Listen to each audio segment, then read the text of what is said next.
Hello, everyone. I'm in Paris. I just came down from London on the Eurostar, and I was greeted by this incredible Tracy Emin in the train station. So I think that's a good sign that it's going to be a great trip.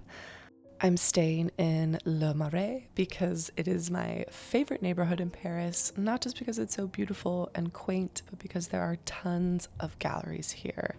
Also, just a reminder, if you haven't subscribed to my channel, please just click that notification bell and you'll be notified every time I upload a new video.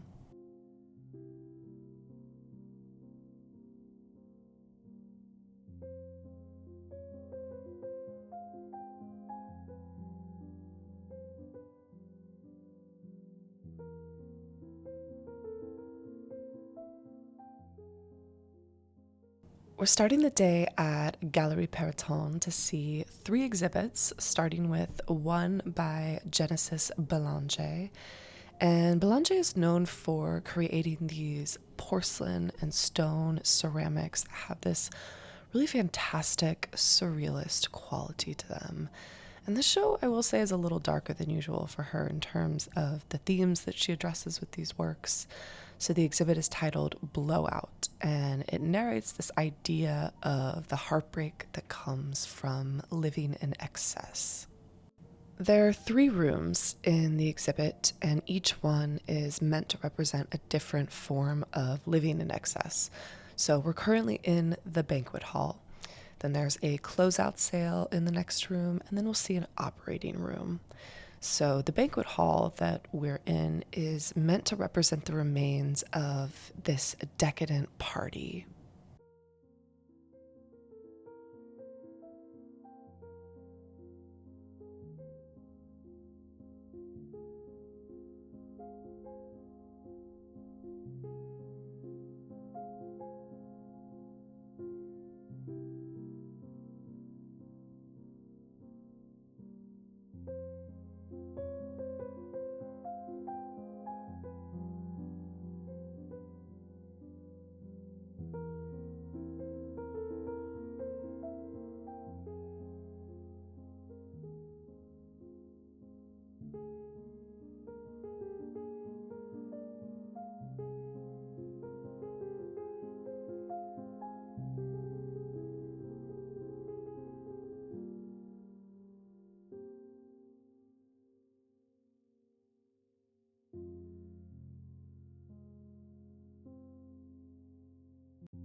This work is a continuation of a series of severed feminine bodies that Belanger has created in order to, quote, capture the experience of being female in our culture where women are consumed as a selection of parts.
So we're now in the room that's meant to represent the closeout sale. So we have a shopping cart, a retail shelf, even an old-fashioned gumball machine.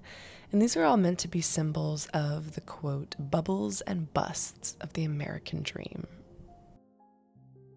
Something that I love about Belanger's works are that everything looks so appealing at first glance, thanks to her smooth execution of the ceramics and even the soft tint to them.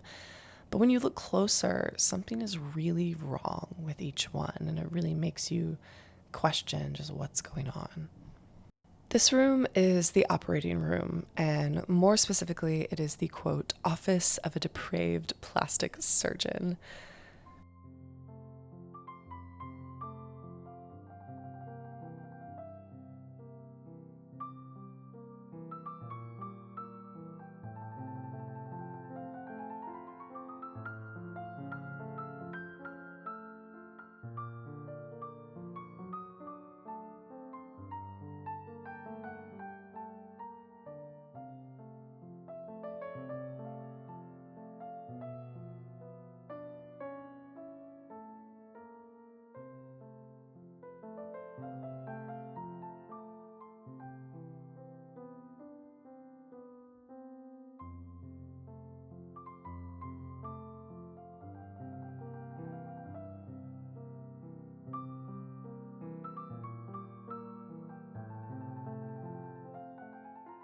I really love this work. It's titled Your Privacy is Very Important to Us, and it's all of the women sort of waiting for the plastic surgeon, which is funny, menacing. I don't know, it's a lot of mixed emotions, but I like it.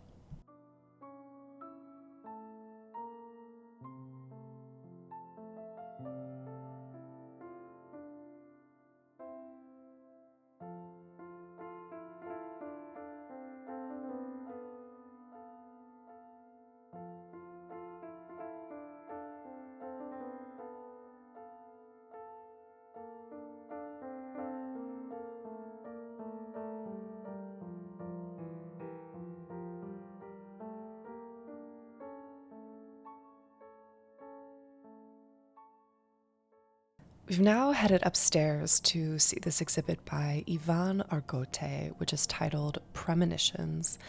And Iván Argote is known for creating works that are inspired by the relationship that society has with historic figures and the monuments created for them.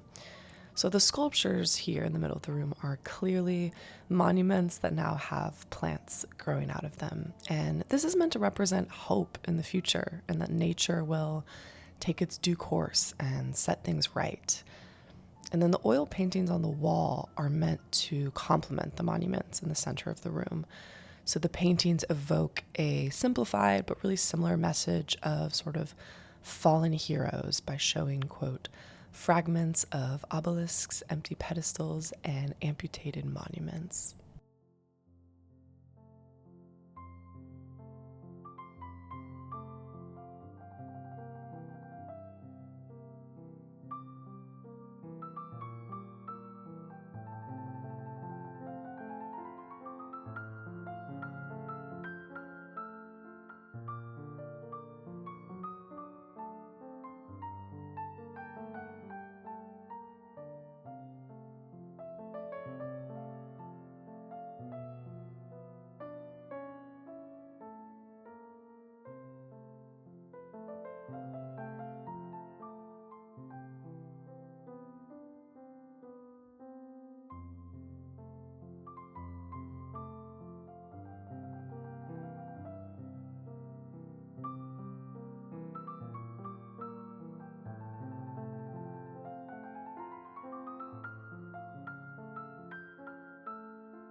This is my personal favorite work in the show. It is a series of sculptures titled Precious, and it's meant to represent fragments of monuments, especially those in city squares that tourists frequent. And the pigeons are meant to be the guides, sort of appropriating the city.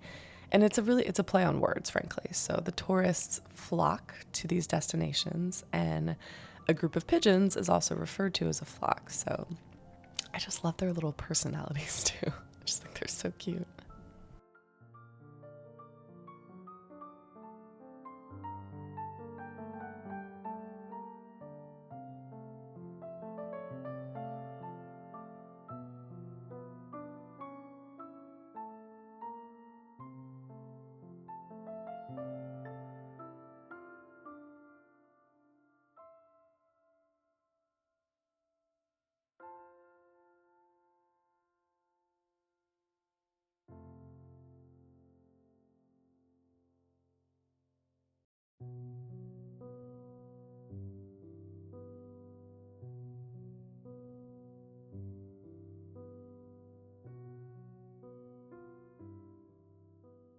We're now going to head down to Perrotin's third gallery space, which is in the back of the gallery, to see an exhibit by Tavares Strachan. And this exhibit is titled In Broad Daylight, and it features these incredible life-size sculptures based on the theme of Madonna and Child. Strawn has made each of the mother figures in these sculptures black mothers holding up their dying sons. And more specifically, he's chosen mothers whose sons are famous for their activism in the civil rights movement or victims of racial injustice. I'll put the names of who each statue is representing on the screen. So this is Louise Little holding her son, Malcolm X, and she's meant to represent how Black women, quote, continue to bear the traumatic legacy of the death of their sons, diffusing and negotiating civic anger while managing personal heartache.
We're going to head over to the next gallery now. That's going to be Almine Rech to see Vaughn Spann.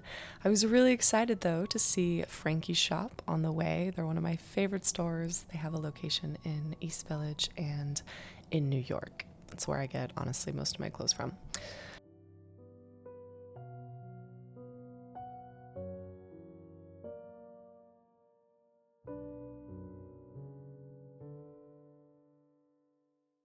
This is one of my favorite things about Paris galleries. Most of them have this courtyard that you have to walk through to get to the main space.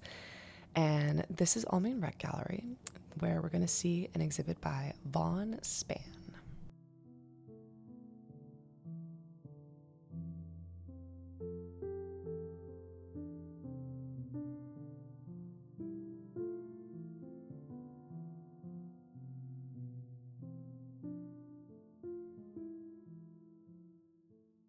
So Spann is known for having a fascination with iconography.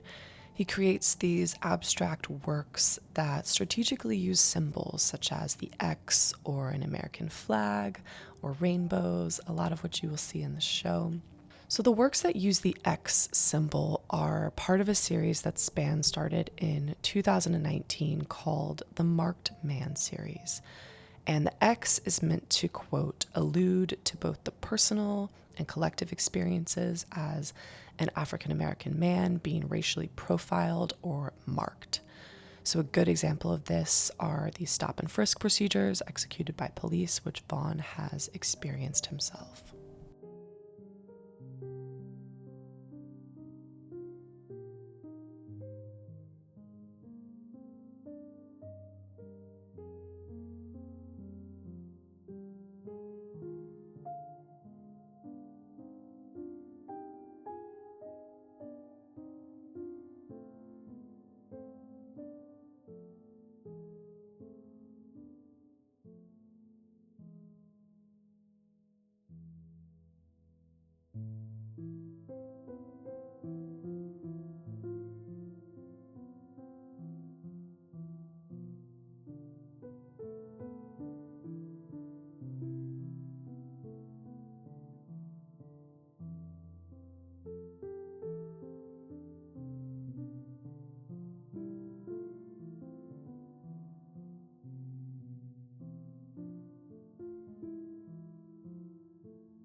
This exhibit is titled Reflections, Refractions, and it explores the quote, freedom that comes from creation. And we can see this in these more gestural works that are filled with so many colors and textures. I'm going to try to get some up close shots because I noticed that he's painted on some kind of terry cloth fabric for some of these works, so I'll definitely try to zoom in on that for you all because it's certainly made for a very interesting texture.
We're now at David Zwirner Gallery. They just opened this space a couple of years ago after another gallery closed.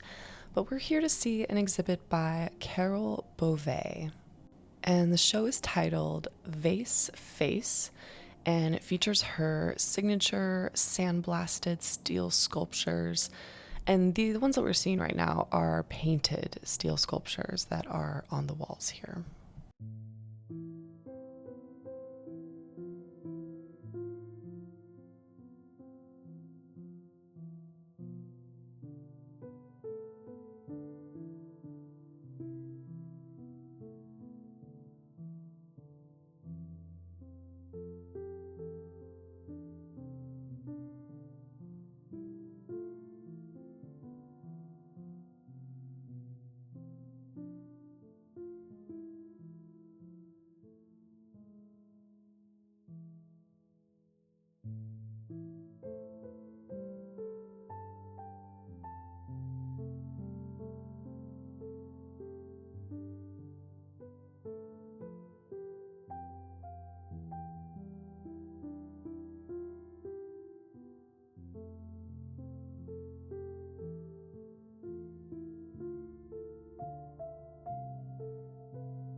Now you'll see why the exhibit is called Vase Face. At the center of the show is this, quote, three-dimensional construction of a Rubin vase, which is a well-known optical illusion first developed in the early 20th century by the Danish psychologist Edgar Rubin.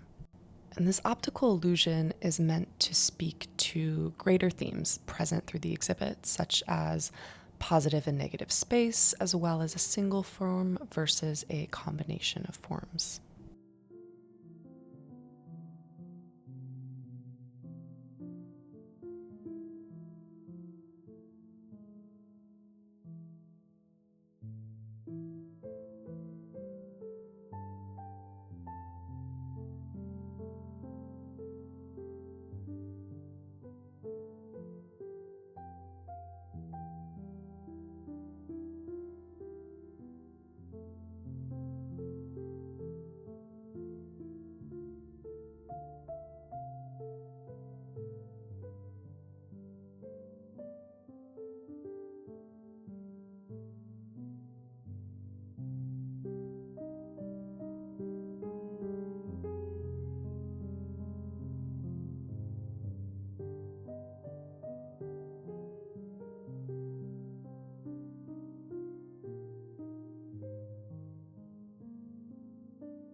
Our final stop of the day is going to be Thaddeus Ropac, and this exhibit is titled The New Beyond, and it features a series of new charcoal drawings by Robert Longo that pay homage to European pioneers of post-war art.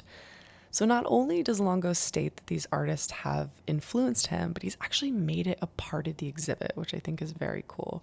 He's featured the works of Karel Appel, Jean Dubuffet, Gorky, Klein, Kooning, the list goes on and on.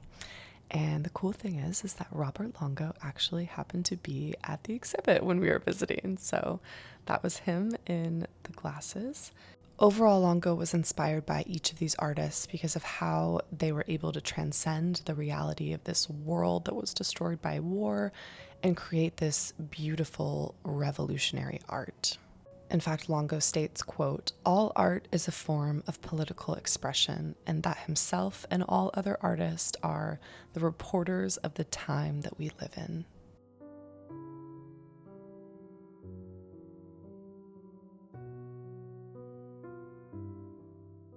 And this is where I'll leave you. There will be a second video coming for everything that I saw in Paris. There was just too much to put into one video.